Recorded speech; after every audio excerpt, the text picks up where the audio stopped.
Hello, this is Michelle from Jasami Publishing with yet another Jasami Bookworm podcast. And today I am delighted to introduce you to Shannon, who has been an intern, is now part of our creative team. And we are here at the Glasgow Gallery of Photography, surrounded by the most beautiful black and white photographs. So we've enjoyed our visit here. Have to give a thank you to Michael. Once again, welcome and thank you for joining me, Shannon. Thank you. Hello. Thank you for having me. Oh, you're very welcome. So what I did the last time when I spoke to on the last interview, it was about your journey to Jasami. So let's start there and then see what additional adventures you've been into. So I joined Jasami in the summer of 2021, I think, as part of my uni course was to look for a work placement, and I had had quite a lot of trouble with my eyes for that year, so I kind of was looking at different things and what I wanted to do, and I knew I had a lot of love for books, and I thought, well, I'm kind of in the middle of this weird eye thing. When I went at uni, I was like, maybe I can kind of try something different, because I did theatre at uni, so I was like, maybe I need to try something different. So I looked at a lot of publishing houses, and I found Jasami, and I don't know what it was, but something just spoke to me as soon as I saw it, and I've never looked back since. And we have loved having you with us. So when you first joined us, you were doing something a bit different. You were working on editing and also working with one of our authors. Would you like to tell us a little bit more about that? Yeah, so when I first started, I was working with Nat on Call of the Void, doing some editing, which was so much fun. It's such a good book, and I honestly can't wait for people to read it, because it's one of the best things I've ever read. I got so invested in just about every part of it, and probably annoyed Nat with a million questions, because I just wanted to know more. I'm not really the most patient person. I wanted to know exactly what was going to happen. I don't do cliffhangers.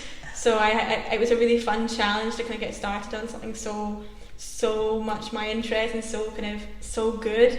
I really got my teeth into, and it was a really kind of fun process working with Nat. Yes, and Nat, as you know, is listed as N.C. Campbell, and Call of the Void is actually going to be released on Halloween this year on the 31st of October, so we're very excited about it. Nat, as you know, she came through us through Arcbound, and I was doing the original mentorship. And so now we've have cover design. They're working on cover design. Holly Richards, our illustrator, is working on that. Also, Perla and Raquel will be working on it as well. Since you started with the official first edit on it, of course you will get to read it before it's released, and we'll keep you in the loop along the way.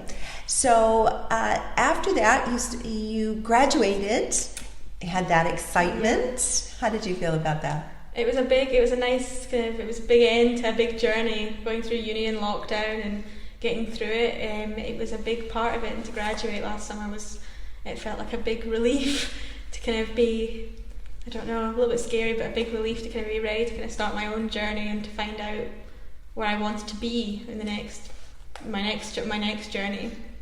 And since that point in time, you've been working for yet another creative company. Please tell our audience about that. So I work for the National Theatre of Scotland in the audience and media team as a web and content assistant, which is a very fancy way of saying I answer lots of emails, and I organise photo shoots, and I work on marketing images, and I keep the website up to date, and I wouldn't be in that job without being part of Jasami. That was a huge part of my journey into finding that job, and a huge part of my process in realising that's the kind of job I wanted to do. Oh, and I'm delighted to hear that. It's always good when the interns who join us, absolutely, through the experience that we hopefully give and that you've given to us, the expertise and creativity, helps you find your path, and you feel quite at home there, which is it's absolutely wonderful. And now we just when we have someone who's so great and creative and talented, we don't ever want to let them go. So you have continued on in the creative team. Please let our audience know what you do there, which is so important. So I do all the social media. So I kind of coordinate all the social media posts that go out on our social feeds and make sure that people are kept up to date with what's going on, and work with interns to put their posts on and see their creative, let them have a say in how they because they're the ones that are so passionate as well about the books and the stuff. They create some really cool content, and I just put it all up there so people can see and they can follow us, and make sure that people are getting the word is out about where we are and what we're doing. And that is very important. Thank you for saying that.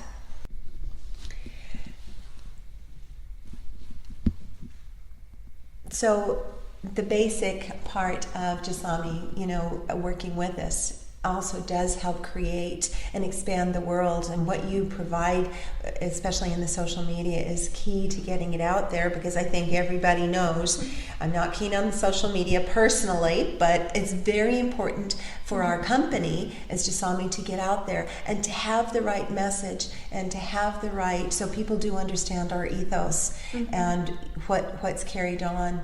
And it's also a way for us to communicate with a lot of the others. We find reviewers and such. Now, the really cool part, I think I'm the only one in Jasami that doesn't have a furry family member, as I like to say it. You have a furry family member. Please tell me a great story, because I love hearing about it. I've got I've got quite the zoo at home. Well, there's only 2 of them, but they're quite a handful.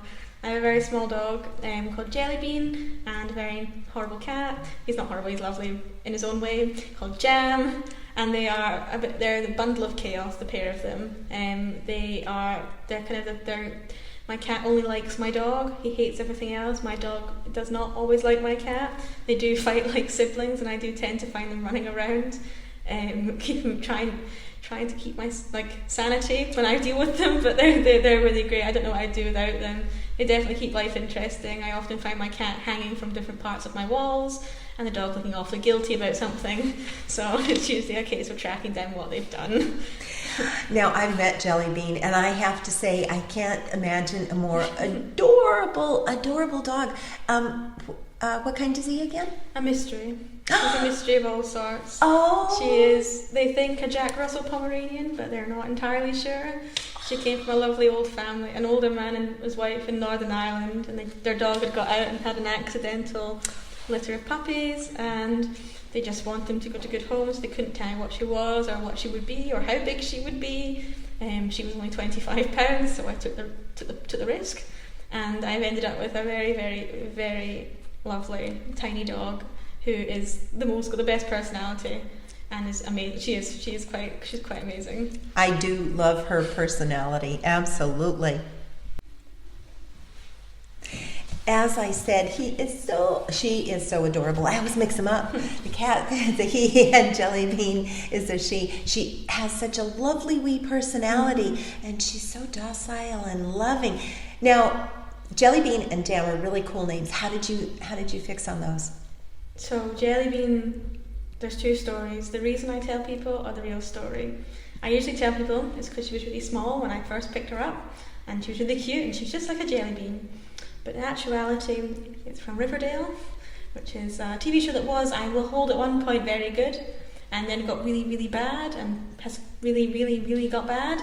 But she was named after Jellybean Jones from Riverdale, the Archie Comics fame.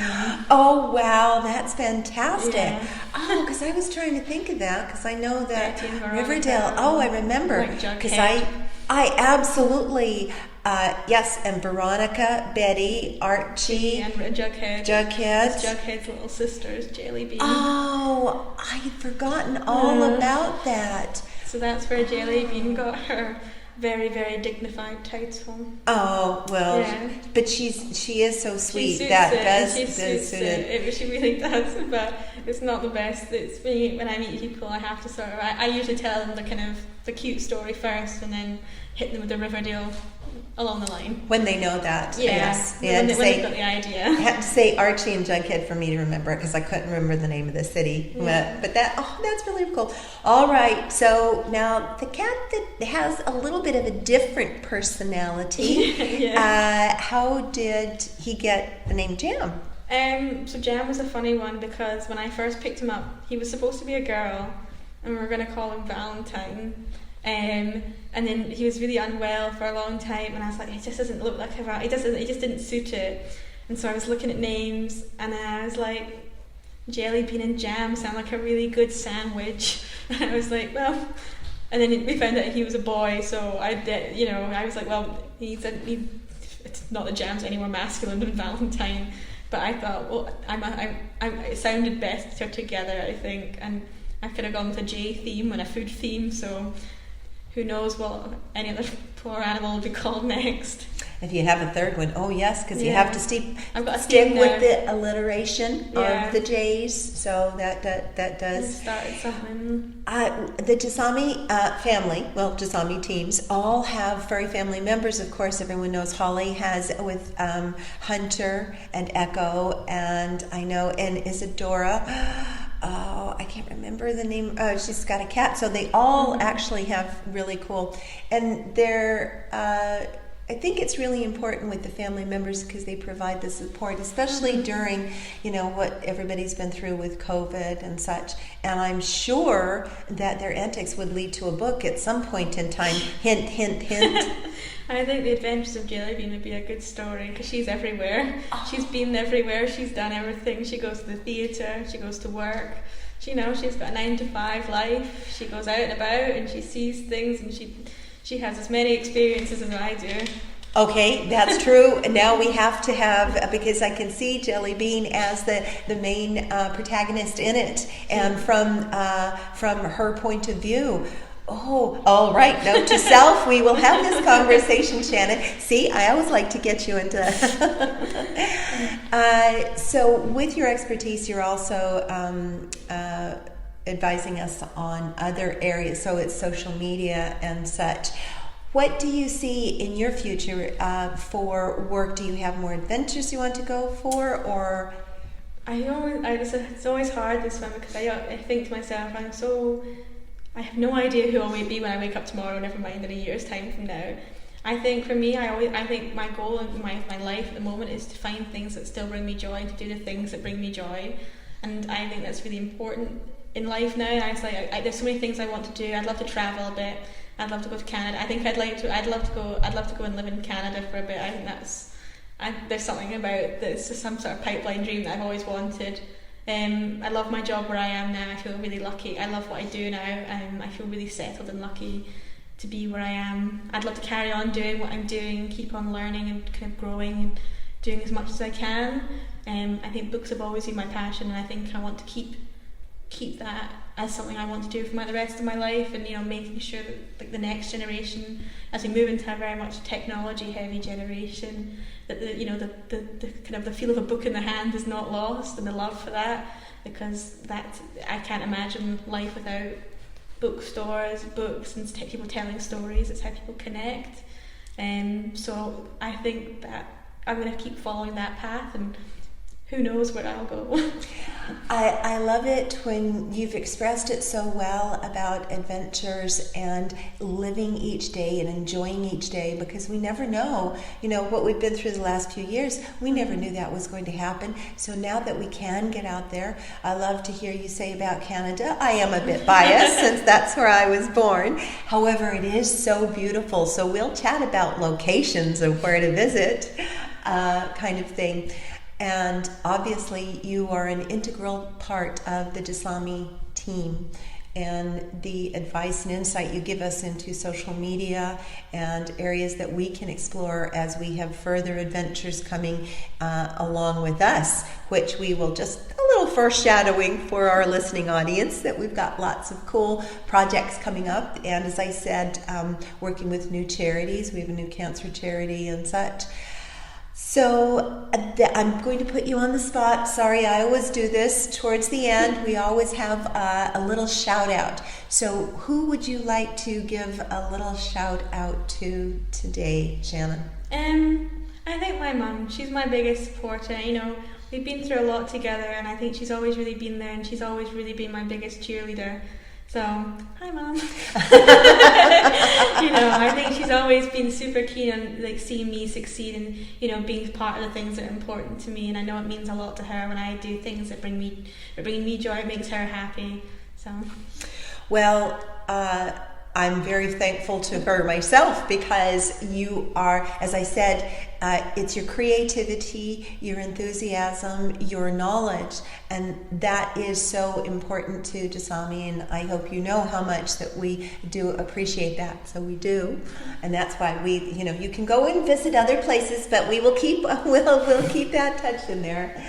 So once again, this is Michelle from Jasami Bookworm Podcast. Thank you very much for listening today. And if you have any questions about anything we've discussed, please see our notes. That'll have the contact details in there. And as always, I wish you a sunny day.